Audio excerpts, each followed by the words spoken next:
I would like to introduce our Building a Culture of Innovation and Cultivating an Entrepreneurial Mindset mini course. Our speaker today is Greg Horowitz, who is the Director of Innovation Design at the Office of Innovation and Commercialization. He is also a lecturer in innovation, entrepreneurship, and venture capital. Please help me welcome Greg Horowitz. Happy to be here today. I know there's some conversations. The last session went a little bit long. So what we're going to try to do in this session is compress it a little bit so you gain back some of that time, so you can make the reception after this, so there'll be a lot of time for networking. But I'm quite honored to be here. Oh, I forgot my little clicker thing. Let's go grab that little clicker. I think it left right there somewhere. It's been a pleasure to be here and to work with the Division of Extended Studies. My journey back at UCSD, I'm a pracademic. I came from the market side of things, worked many years in industry, in finance and operations, and then eventually went into doing my own startups, one of them which we sold, one of them which we took public. And then we were fortunate after that to then come back to San Diego, began working with the community here, and I was part of a program that sat at the time within Extended Studies called Connect, before it was spun out. And these are kind of some of the insights we gained in terms of working with entrepreneurs, but then building, we did Global Connect. And I see Nathan's here and people like Ed are here, who kind of helped us build Global Connect at the time, and Mary Walshock.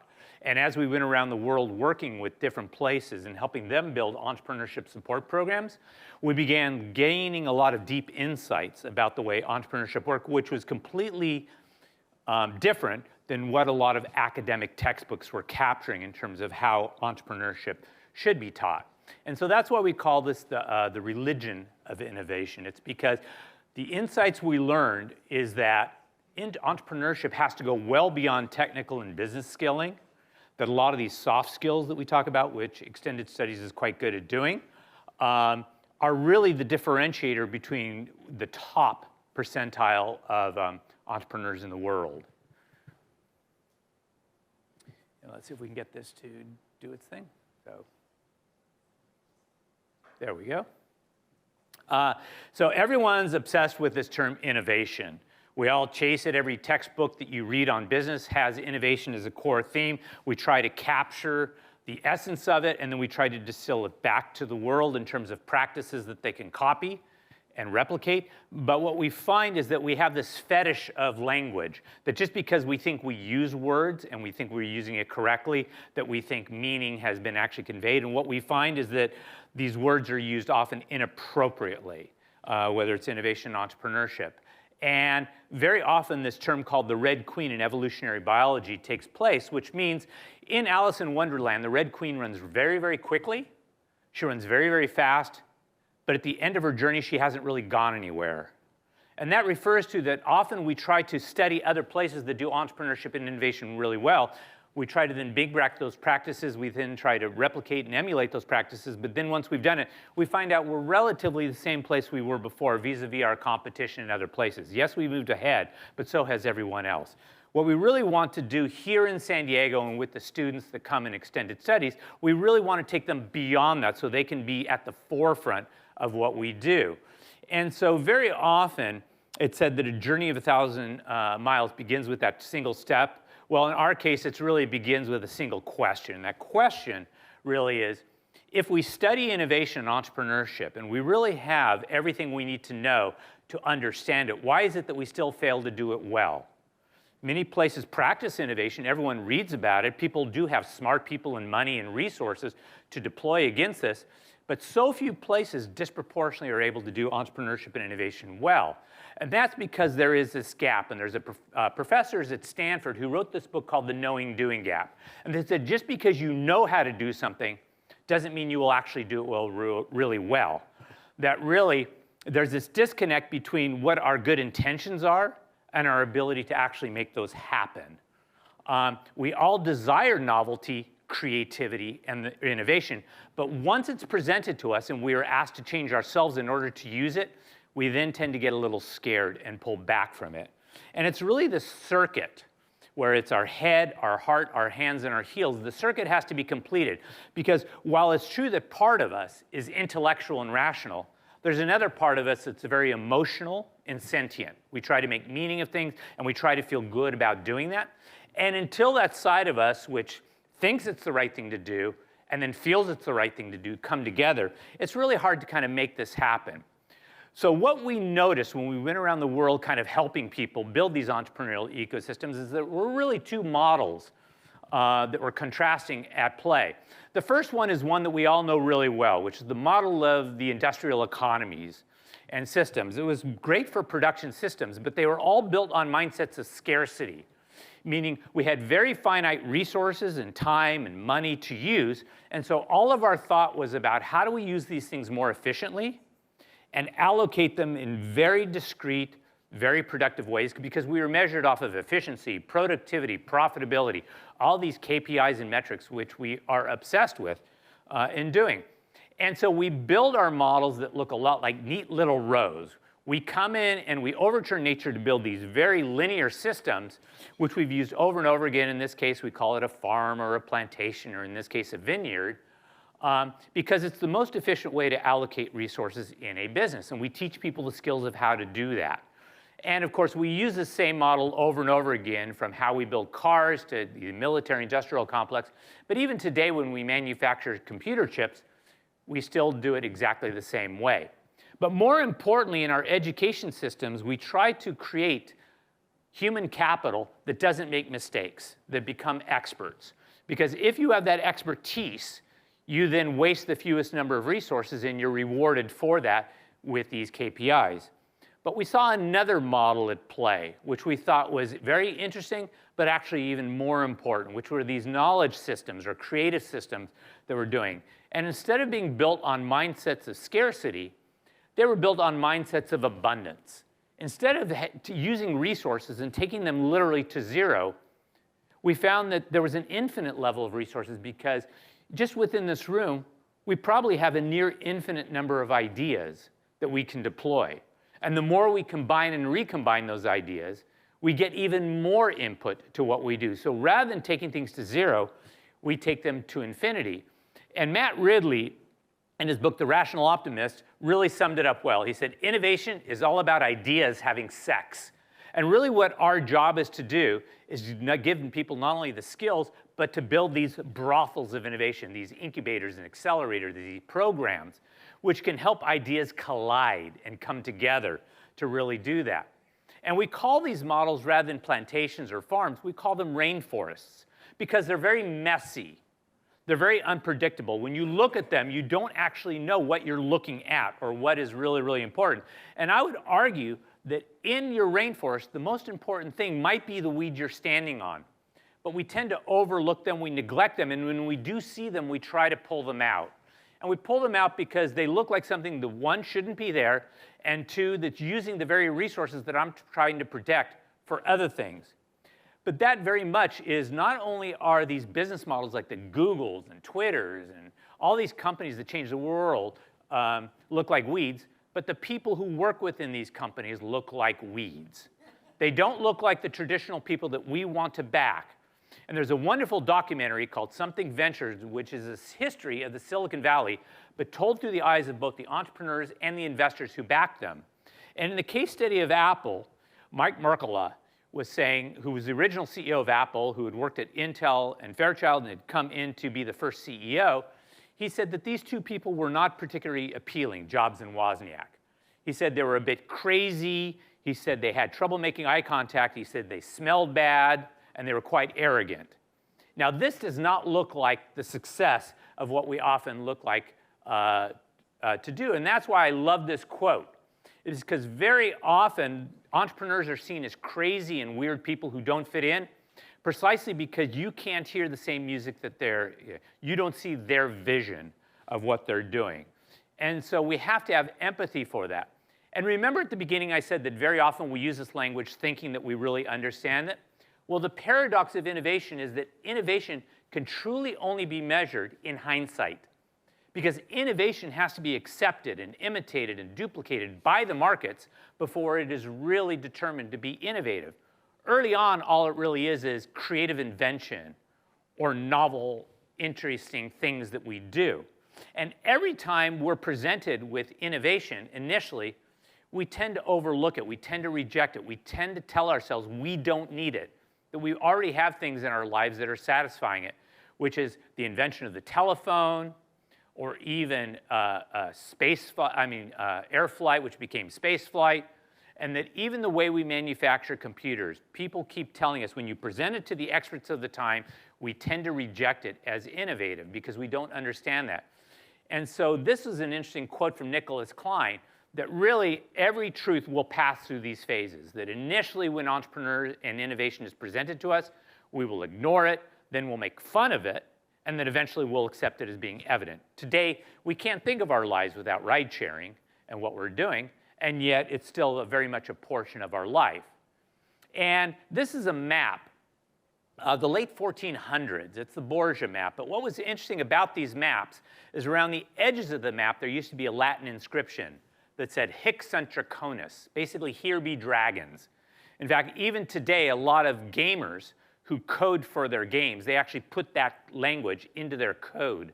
And it just meant to be that whatever is on the map is all you need to know, that there is nothing good that will ever come from you going off the map. And so our education systems are all about teaching people how to read maps. What we do in teaching entrepreneurship is we teach people how to use a compass, because all the interesting things in entrepreneurship and innovation lie outside and off this map, not within it. Which is why Einstein is supposedly quoted as saying, imagination is more important than knowledge. The reason for that is because that's where all the good stuff is. The stuff that's in our windshield mirror that's in the fog is probably the most interesting stuff than the stuff that's literally in our rearview mirror going on. And instead of just hiring people and creating people who don't make mistakes, we focus on creating people who can solve problems, particularly people who can solve problems in novel and unique ways, not the ways they've been done before. Because a lot of the knowledge and experimentations that's necessary to make innovation happen is about not just finding out what the right answer is, it's also important to understand what the wrong answers are as well. Because the wrong answers are where a lot of the deep interest comes from. And so we have to destigmatize this concept of what we have historically called mistakes or failures. We don't call them. We just call them unintended outcomes. And then we try to immediately figure out what do we learn from that.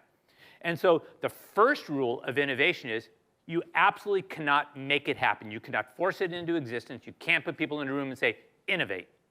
Because innovation is a bit of a serendipitous activity for what you do. The only thing you can really do is increase the chances of it happening, which is why we focus on not just the process of innovation, but more importantly, the environment around it. Because if you create the right conditions for entrepreneurship to happen, then it has a better likelihood of happening. And 99% of what will make innovation happen is completely invisible to the naked eye. You can experience it, you can sense it, you can feel it, but you won't be able to touch it. The other thing that's important about innovation and entrepreneurship is that it's very human-centric. Technologies are not good or bad. The things we create are not good or bad. It's what we do with them that gives all meaning to our actions, but also the technologies themselves in terms of helping them become.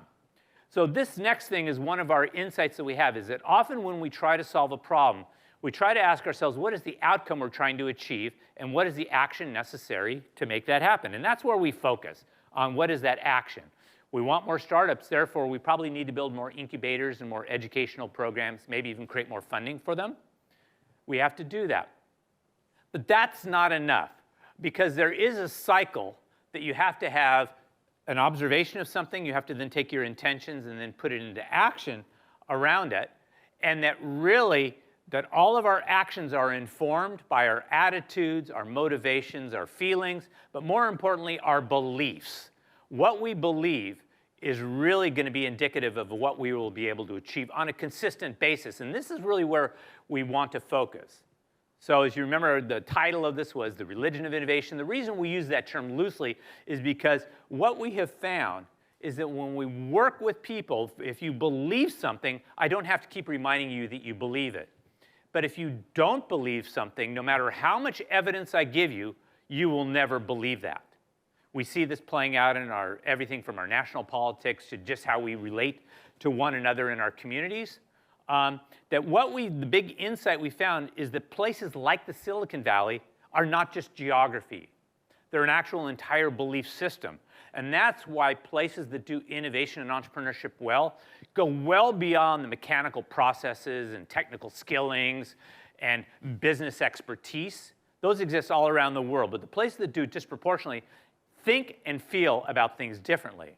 And when you try to communicate this, the reason I like this quote from Saint-Exupéry is because it says, if you want people to be excited about what you're going to do in your innovation and entrepreneurial activity, don't just figure out what tasks you need people to do to help you accomplish that. Figure out how to get them to see the same vision you do and to basically be excited about that same vision. Now, this is another big epiphany that we had, is this concept between design and engineering. We thought we could engineer our way all the way to different solutions, that we thought that everything was just about figuring out how to make something and then take that object and put it into the hands of customers and people who would use it, and that would be the answer. But what we learned from studying companies like Apple is that there was an entirely new belief system in there, that Steve Jobs was able to get everyone who owned an Apple product to act like his employee without having to put him on the payroll. The people loved their products, and it went well beyond the utility of what he was creating. There were products that were superior in every specification before that. There were products that were cheaper and more available at the time to access. And yet people said, no, I want to wait for this product. I will stand in line and I will do it because of how it made them feel when they used it. And today, it's not enough to just convince someone that what you're doing is important. You have to get them excited and get them up out of their chair. You have to influence them, which is why social media is such a powerful tool these days in influencing people. And it's really kind of connecting this rational side of your intellect and your emotional side where you can kind of connect those two. And that's what we really kind of feel is the belief that we really want to kind of foster between people. In other words, also, we realize we have to teach what we historically have called leadership differently. The kinds of entrepreneurs who lead these dynamic organizations need to have a completely different set of skills. And we talked about this between the difference between what we call an ecosystem versus an ecosystem. In more traditional, mature businesses, yes, you can build a hierarchical command and control. It looks like the infantry. You can build that because the people at the top have the knowledge and the ability to allocate resources in the most efficient way, but they're built off of permissions and titles and status. That's very important. And as long as the known knowns are very concrete, that's wonderful. But when you are in a period of emergence, or when things are quite nascent and evolving, these systems don't work, and they look more like ecosystems. They're very flat. It looks more like special forces, the way the US Navy SEALs operate. And if you go to a play and you watch an actor step onto the stage and deliver their lines, at that moment in time, that person delivering those lines and speaking is the most important person in that play. Not necessarily the person with the bigger name and title and the bigger paycheck, but that person. It's the same way with innovation, that it relies more on the timing of what you do than the title that you hold. And so we have to deconstruct the social and professional hierarchies of entrepreneurship in order to make sure that everyone within a team understands that they too can be a leader. So you can't just think like an economist. What's the bottom line and how do I squeeze the most money out of those people? You have to think like a psychologist. How do we get people to feel good about what they do and understand what their role is in a larger context and system? And Maya Angelou really captured this when she said, long after you walk out of the room and people remember, they're not going to remember what you said, they're going to remember how you made them feel, whether it was exciting and empowering, and you could lead them in a different way. That's what they're going to remember. Now, in order to make innovation and entrepreneurship happen, conditions have to exist. Remember we said we're trying to optimize an environmental set of conditions.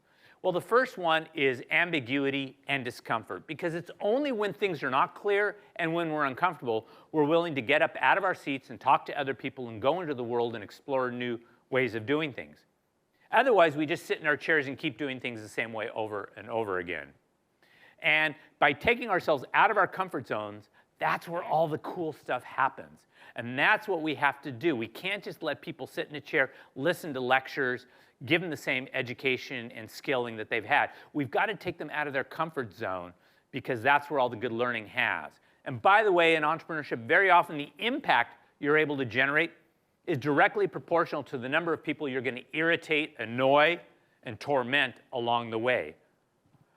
It's very, very important that you can't be afraid of changing the status quo, and people are not going to want to change. Now, this is just not grounded in my opinion. This is actually grounded in scientific fact. Our biological imperatives really need to innovate. In the world, we call it mutation and genetic evolution. But really, our cells at every moment are determining one of two things: preservation or propagation. Is it time to survive and hunker down and just exist? Or do we propagate and change and evolve and be better than what we were? And we really, really need for that to happen also within the programs we design.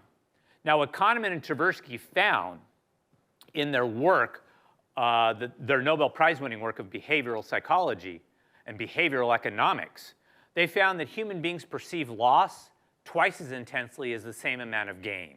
So we tend to be hardwired for loss aversion, which is why fear is so important in the process, because when we fear something, we tend to just try to preserve ourselves. But when we feel hope, we're able to propagate. And that's how we have to get people to think and see differently. Also, there's a difference between creating extraordinary entrepreneurs than just excellent entrepreneurs. The difference being is that excellent entrepreneurs know how to climb hills. They know how to stick it out and be tough and achieve an outcome or a goal. Extraordinary entrepreneurs know how to cross valleys. And one of the case studies we teach is that of Blockbuster versus Netflix. Two companies that at exactly the same moment saw the future of streaming media. They both understood it. Blockbuster had the chance to purchase Netflix and chose not to. And what the difference between the two companies was is that one tried to figure out a linear way of getting to the next peak or the next level of their business, which was Blockbuster. But Reed Hastings at Netflix realized that the new peak was a completely different peak. And it was not a straight line to that, and that he had to get off the mountain he was on, go down into a valley, and go up the next valley, which means you have to let go of a lot of your ego, you have to let go of everything that you presently know, and you have to kind of build a whole new set of skills. The difference between what we call self-efficacy versus self-confidence. You have this ability that you can learn a new business model and that there is a new business model attached, but you can let go of things you maybe knew before, and that's how we have to teach entrepreneurship in the 21st century. And what we focus on is not just the technical and business skilling, but you have to achieve what we call behavioral fitness and cognitive athleticism, the ability to solve problems in a very nonlinear and non-intuitive way, but you also have to understand how to deal with uncertainty, ambiguity, complexity in ways that we don't normally teach these kinds of practices. Because in 2023, right now, we can invent new technologies faster than our own human understanding of what those technologies represent. Our human OSs are lagging behind our technical OSs. It's our job within the classes we teach to upgrade our human OSs so that they can at least better understand potentially downstream consequences of what we do, but also the most ethical and productive applications of what we do. And that there's this connection between our personal operating systems, which is how we see and perceive the world, our interpersonal operating systems, which is how we connect to one another, but also these world operating systems, which is just how is the world evolving? Culture, social rules and norms, language. We have to figure out how all those evolve and how all three of them fit together. And in the language of design thinking, which we use to anchor a lot of our work in our entrepreneurship classes, it's really this concept of feasibility, viability, desirability. Can you build it? Should you build it? Does anyone care if you build it? And the intersection of those, all three of those things, is really where great entrepreneurial opportunities lie and exist. It's where all innovation lies and exists. Now, this is a complicated slide you won't be able to read, but this is a slide the military uses, and we apply it to business. It says we have to go beyond just merely what we call situational awareness, knowing where we're at in the moment and being able to react to it. And the military uses this concept of anticipatory awareness. The world is changing very dynamically, which is why they came up with this acronym VUCA: volatility, uncertainty, complexity, ambiguity. But they use this terminology to say there are ways to figure out how to ground ourselves even when the world around us is moving and the ground underneath us is shaking, how to make decisions. That's what we teach in our classes beyond that. Now, the second set of conditions that has to exist when we train and create entrepreneurs is we have to bring people in the room who are uninformed and intelligent, not just the experts. Our first instinct is, who are the smartest people in the room who know about this particular topic? And let's ask them what they want. But we showed before that those people aren't always able to recognize what is in the future, what could be that we haven't even thought of. So you bring people who are uninformed, intelligent, because diversity, this concept of debate, dissent, discussion, is really where all the good stuff happens. The friction is important. And in most historical systems, we try to remove friction because we see it as wasted energy. But here what we try to do is take that friction and channel it in a very productive way and take that heat and turn it into something unique rather than try to eliminate it to begin with. The next thing is when you study places that do innovation really well, the top 5% of performers, what you realize is that much of what they do is implicit. They do things without really knowing what they do. But for us to then begin replicating it or teaching it or working with it, we have to take those things that are implicit and make them explicit. And as we said before, most things are about what's invisible. Now, if you don't know what this picture is, this is the HP garage. This is where Hewlett-Packard started. And what was interesting about it is back in 1939, they created a document, which was a social contract, that was called Rules of the Garage.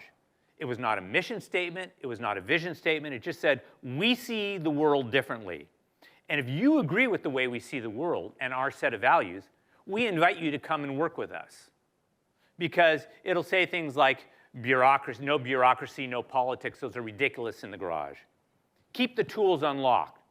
Work whenever and wherever. In fact, that was actually based on a thing where one day, Dave Hewlett came in to work in the garage, and there was a lock around the door, and he went out to a hardware store, bought a bolt cutter, cut the bolt off. He then took it, and when he left for the end of the day, he just loosely wrapped that lock around the door, and he left a note on the door that said, I fixed the lock. That was his way of saying, you can't put these unnatural constraints around the innovation and entrepreneurial process. You have to build the environment, but more importantly, you can't overbuild the process because, as Peter Drucker said, culture will eat strategy for breakfast. You can have the best laid plans, but if you have the wrong culture, because culture is what makes the decisions for your business even after you've left the building. It's the thing that kind of glues everything together. And it's a combination, or it'll feel like a combination of hardware and software. There are all these very structured elements that have to go into what you're doing, the people and the process and the money and the physical resources that are around you.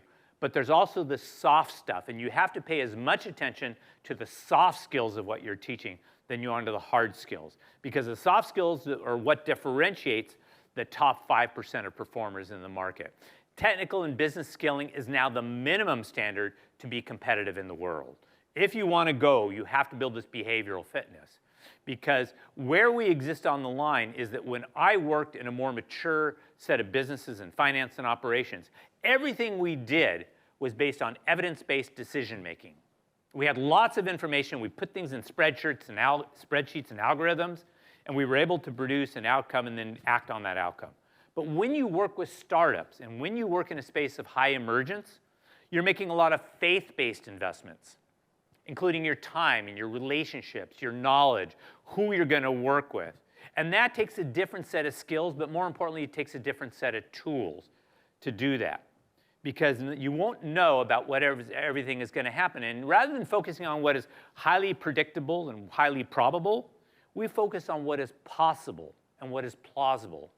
How to use the imagination, and then how do you take that imagination, develop it to the point that it becomes products and services, and then how to test those products and services over and over again to where you can move into that place where you have a repeatable, scalable business model. And so this is that new paradigm that we have to teach our entrepreneurs to embrace. In the old world, in more mature businesses, yes, it's all about predicting and repeating.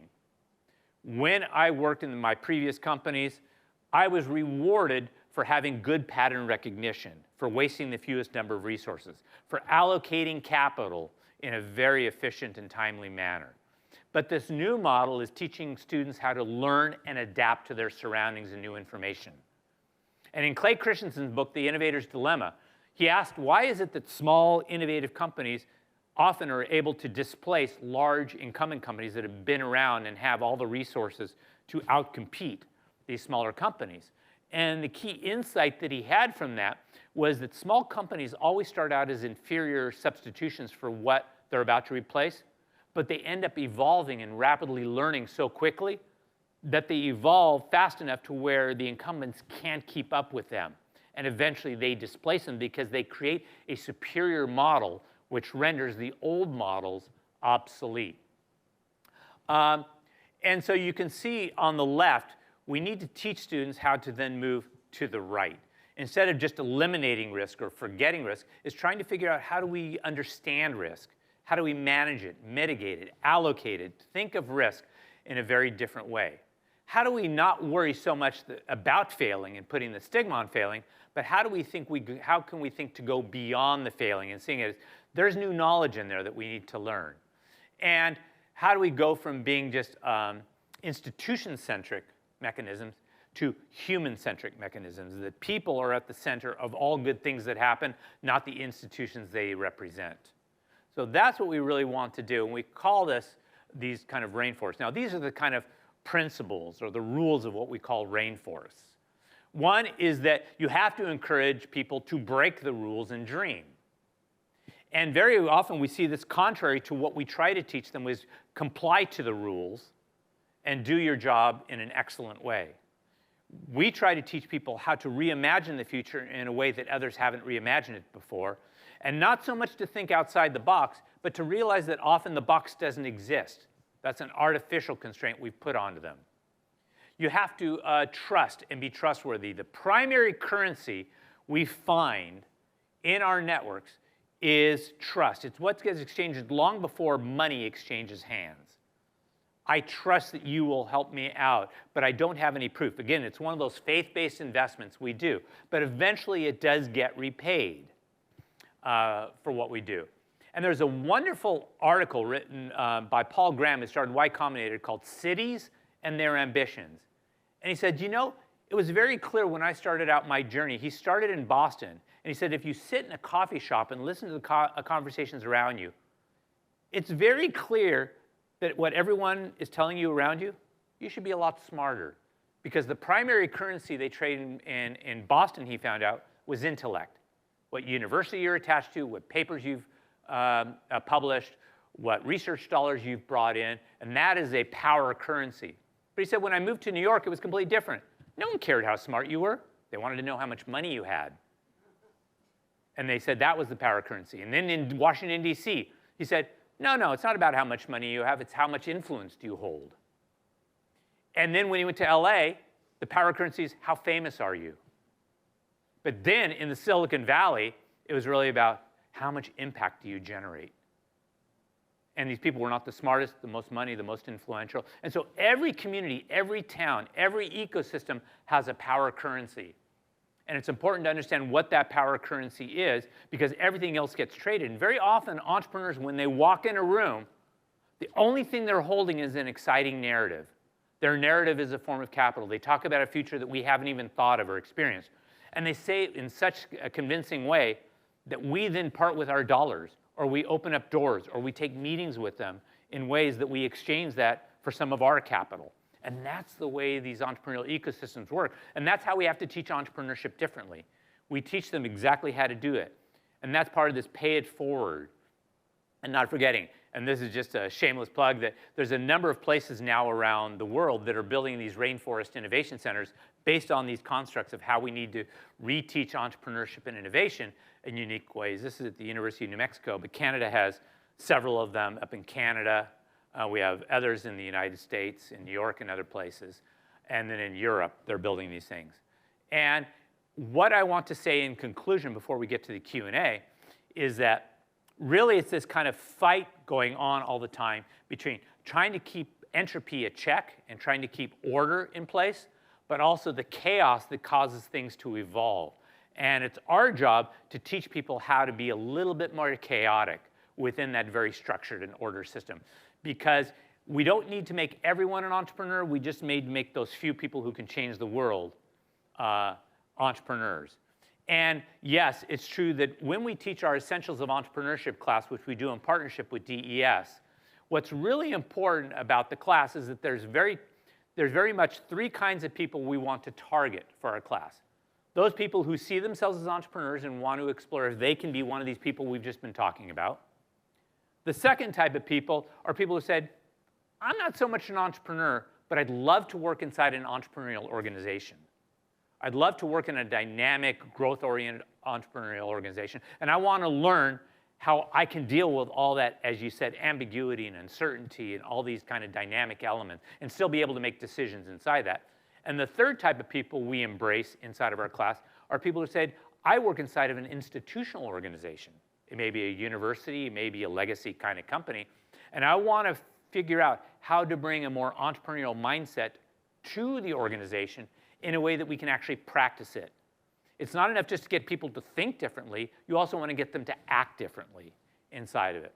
And so that's what the Essentials of Entrepreneurship class really tries to do. Not everyone who comes into the class is an entrepreneur. Not everyone who comes in is going to start their own company. And that's totally fine with us.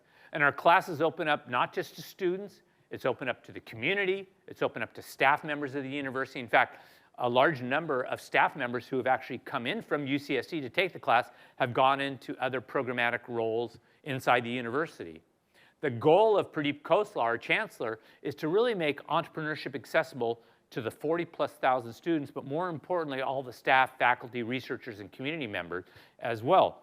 Because this empathy towards entrepreneurship, the ideal that these entrepreneurs are going to change the world, and we don't necessarily have to completely understand them, but we have to be able to connect to them and understand that they're the ones who are going to help us change the world and get us to lead more exciting lives.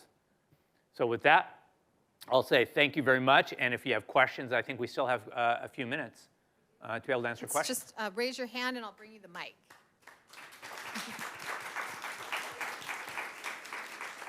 Any questions? I know the answer. Oh, she knows the answer. That's even better when you know your own answer. Yeah, because of your enthusiasm and very elucidating presentation. Thank you. Thank you. But do you believe, I think the answer will be yes, but do you believe that large organizations can change their culture, its culture? We see it happen all the time. They do. Now, what's interesting in every place that, when we did Global Connect, Nathan worked with me, Mary Wallstock, when we'd study these places, when you kind of were able to trace back the success of any ecosystem or any institutional mechanism, it always came back to the leadership. That the leadership was able to not only create a narrative, but to be able to empower downwards. In other words, you hire the best people, you empower them to do things, and that creates it. So they changed the culture. We saw this in New York when Mayor Mike came in and how he, in a very short period of time, re-enabled and re-empowered the network to be able to create things. And in a very short period of time, New York was able to basically change their destiny and dynamics in a very unique way. Some of the more emerging markets that we've worked in over the years have started out from literally nothing, places like Belfast, Northern Ireland, or Bogota, Colombia.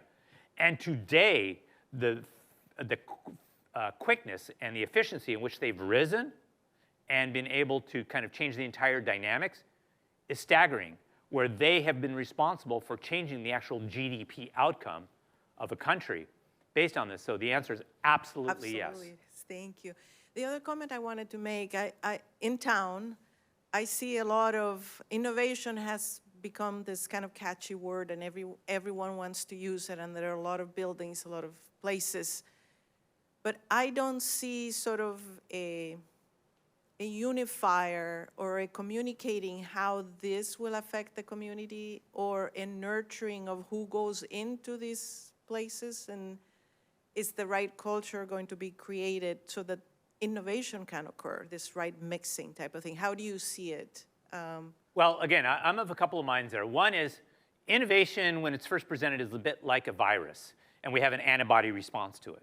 But that's a healthy response. We're not trying to eliminate that to where everyone just embraces and hold hands and say innovation is great. First of all, it starts with we use the word incorrectly, because we think just because we're doing something, we're innovating, and that's not the case. But that said, is that when you look back in terms of how innovation evolves, as we said, it's just really a small number of things that disproportionately change the larger things. But early on, when they first get presented and represented, we tend to ignore them and toss them to the side. That's why we create at UCSD and in the community these safe spaces for these ideas to be tested and challenged. And one of the kindest things we can do is kill off those ideas which aren't going to have survivability or viability long term, and allow those resources and people to either reinvent their ideas in better ways or work on a different idea. So I'm not so sure that there should be a top-down thing for innovation, other than I do believe one of the institutional roles of innovation is to, one, is to get us comfortable and socialize the language and the mindsets.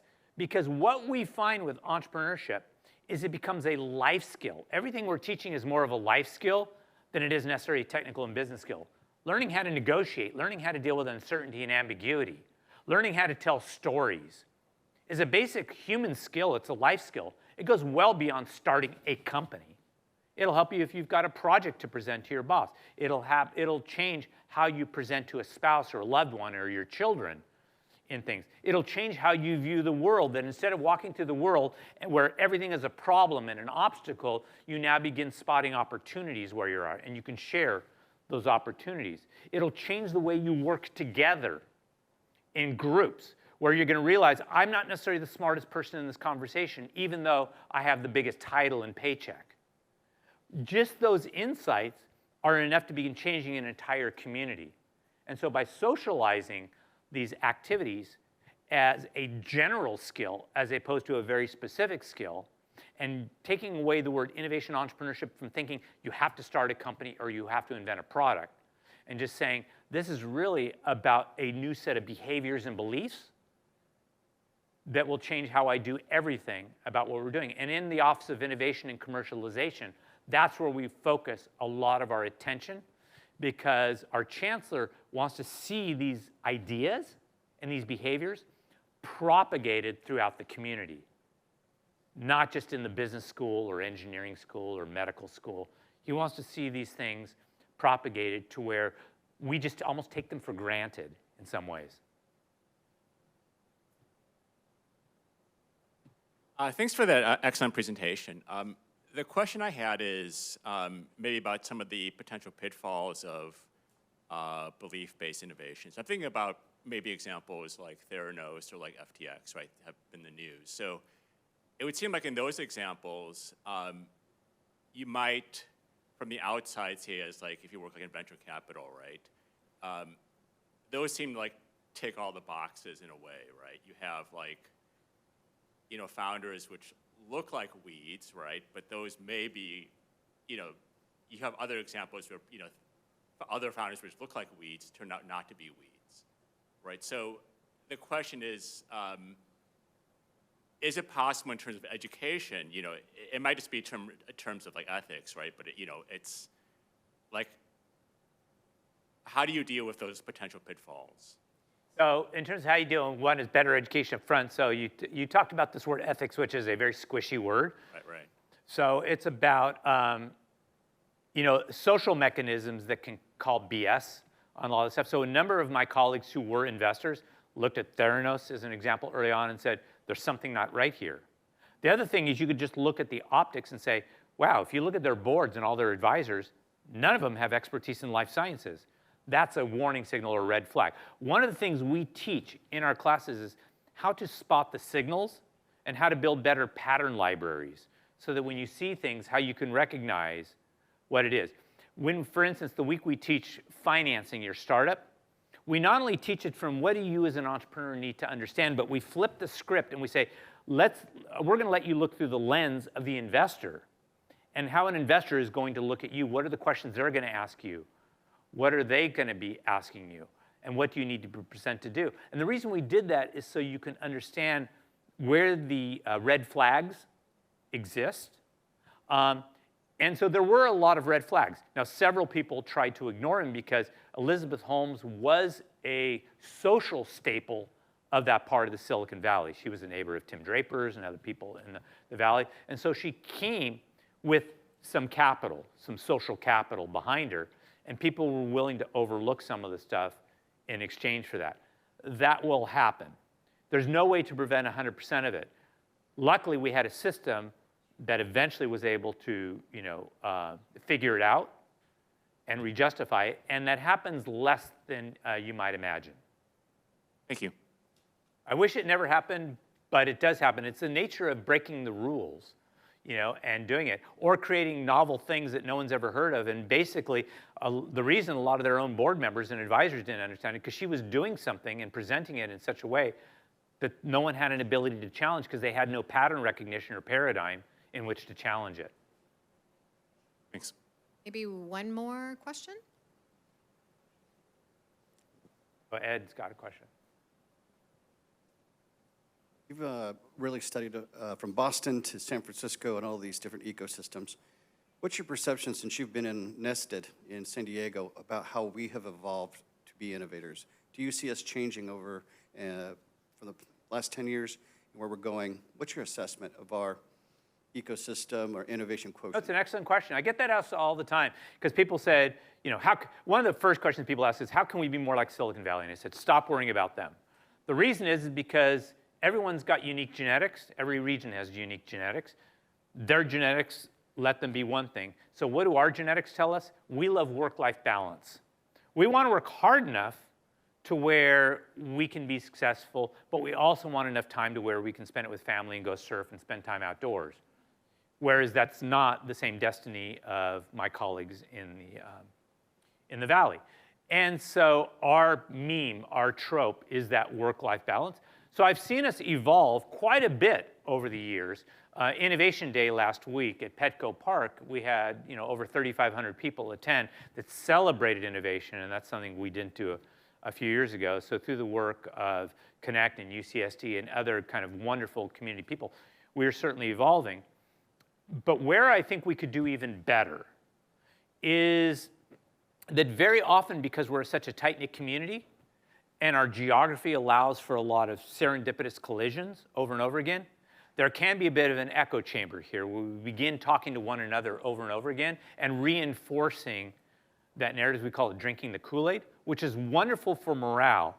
But at the same time, you should be balancing that with some healthy skepticism and saying there's probably still things we could be doing from that fitness perspective.